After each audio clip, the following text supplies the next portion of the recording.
পেছনের শেয়ালগুলো হঠাৎ করে কোথায় যেন চলে গেল। শেয়ালগুলো আর পিছু করছে না। শেয়ালগুলোকে দেখতে না পেয়ে জয়নাল ও শাহাদাত একজন আরেকজনকে বলতে থাকে, বেঁচে গেলাম রে। শেয়ালগুলো কি ভয়ঙ্কর ছিল? ওগুলো শেয়াল না অন্য কিছু কে জানে। জয়নাল বলল, আচ্ছা এসব চিন্তা বাদ দে, যা এখন বাড়িতে যা, অনেক রাত হয়েছে, কালকে কথা বলবো। জয়নালের কথায় শাহাদাত বাড়িতে চলে গেল। জয়নালও এদিকে বাড়িতে চলে গেল। রাতের কথা মতো পরের দিন দুজনে দেখা করলেন। দুজনে দেখা হতে শাহাদাত বললেন, জয়নাল এখন কি করবি? আমরা তো গত রাতে কবরস্থানে গিয়ে লাশের মাথা কেটে নিয়ে আসতে পারিনি।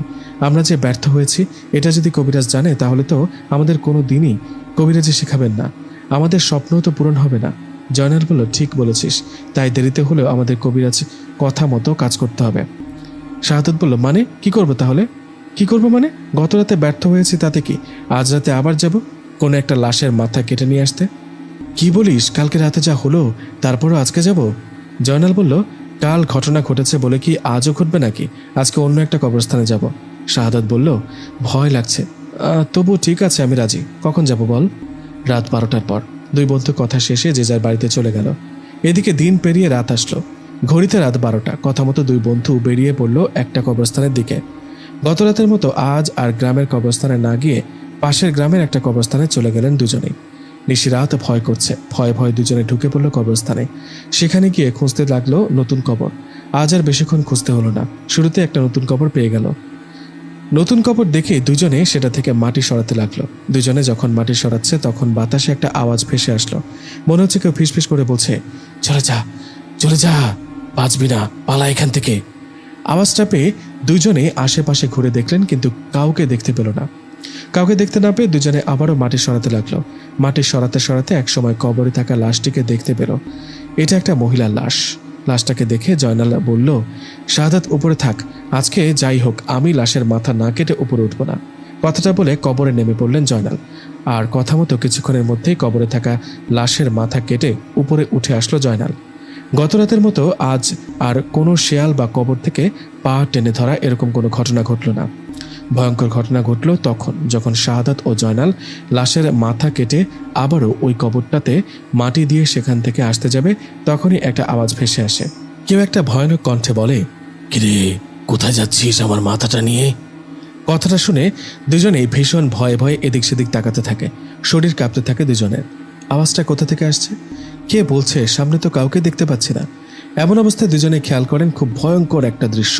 দুজনে দেখেন ভয়ঙ্কর রূপে কথা বলছে সেটা আর কেউ না, তাদের সাথে থাকা কাঁটা মাথাটা। এটা কিভাবে হতে পারে? কাঁটা মাথা কিভাবে কথা বলছে? এই দৃশ্য দেখে জয়নালের হাতে থাকা কাঁটা মাথাটা ছুঁড়ে ফেলেন মাটিতে। মাটিতে ছুঁড়ে ফেলে দুজন পালাতে যাবে, ঠিক তখনই ঘটে আরেকটা ভয়ের ঘটনা। দুজনে পালাতে যাবে তখনই তাদের সামনে এসে দাঁড়িয়ে পড়ে মাথা ছাড়া একটা অবয়ব। এটা কি দেখলাম? মাথাবিহীন শরীর কিভাবে দাঁড়িয়ে আছে, কিভাবে হাঁটছে? এই দৃশ্য দেখে শাহাদাত সেখানে জ্ঞান হারিয়ে পড়ে যায়। শাহাদাত জ্ঞান হারিয়ে পড়ার সামনে থাকা সেই মাথাবিহীন অবয়বটা জয়নালের দিকে এগিয়ে আসতে শুরু করলো। ঠিক তখনই শাহাদাতের মতো জয়নালও জ্ঞান হারিয়ে মাটিতে পড়ে গেল। এদিকে সকালবেলা আশেপাশের লোকেরা দুজনকে জ্ঞান ফেরান। ওদের জ্ঞান ফিরতেই সবাই জিজ্ঞেস করে, এই তোমরা এখানে জ্ঞান হারিয়ে পড়েছিলে কেন? সবার কথার উত্তরে শাহাদাত ও জয়নাল একজন আরেকজনের দিকে তাকিয়ে মনে মনে ভাবতে লাগলো, এই রে, এই বুঝি ধরা পড়ে গেলাম। আমরা তো এসেছিলাম লাশের মাথা কাটতে, কিন্তু লাশের মাথা কই? আর কবরটাও তো ঠিকঠাক আছে। জয়নাল ও শাহাদাত চুপ করে থাকায় সবাই আবারও বলে, কি হলো, কথার জবাব দিচ্ছ না কেন? তোমরা কোনো চোর নও তো, আবার চুরি করতে আসছো নাকি? সবার কথার জবাবে জয়নাল বুদ্ধি করে বলেন, আরে না, আমরা চোর না, আসলে আমরা দুজনেই কাল রাতে বাজার থেকে ফিরছিলাম। হঠাৎ আমরা ভয়ঙ্কর একটা জিন দেখতে পাই আর দৌড় দিয়ে এসে এই কবরস্থানে ঢুকে পড়ি আর ভয়ে জ্ঞান হারিয়ে ফেলি। জয়নালের কথায় সবাই অবাক হলেও বিশ্বাস করে, কারণ কবরস্থানে সব ঠিকঠাক ছিল, কোনো কিছু তো চুরি যায়নি। কোনো কিছু চুরি না হওয়ায় সবাই বলে, আচ্ছা ঠিক আছে, তোমরা বাড়ি চলে যাও, আর রাত করে কোথাও যেও না। সবার কথা শুনে জয়নাল ও শাহাদাত সেখান থেকে বাড়ির দিকে রওনা করলো। বাড়ির দিকে আসতে আসতে জয়নাল শাহাদাতকে বলল, বড় বাঁচা বেঁচে গেলাম রে। সবাই যদি বুঝে ফেলতো আমরা কবরস্থানে গিয়েছিলাম লাশের মাথা আনতে, তাহলে সবাই আমাদের পিটিয়ে মেরে ফেলতো। শাহাদাত বলল, তা ঠিক বলেছিস, কিন্তু একটা জিনিস বুঝলাম না, কবরস্থানে সব কিছু ঠিকঠাক হলো কি করে?